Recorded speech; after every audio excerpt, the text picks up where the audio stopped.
In 1984, Part 3, Chapter 9, Winston was put in a windowless cell where his torture begins.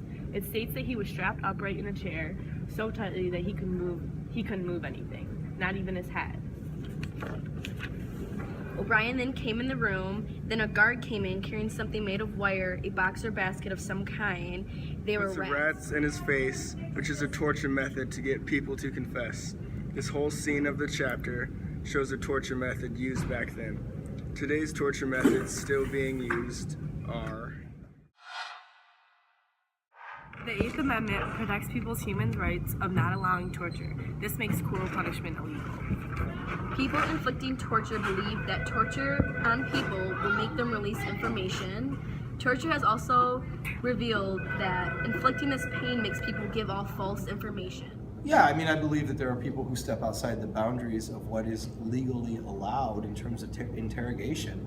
I don't think that those people are the norm. I think most law enforcement officials probably follow laws, and they don't in any way inflict pain or torture in order to maybe get a confession or something out of someone.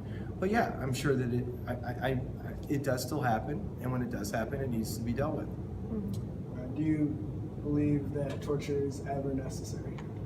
Is torture ever necessary? Well, I mean, I guess if I could like look ahead and say that if I were going to torture, let's say somebody who was a terrorist and they had information about maybe a terrorist act, if I knew that I could get information from them that would lead me to stopping the terrorist attack, then yeah, I would say, yes, please, let's torture them.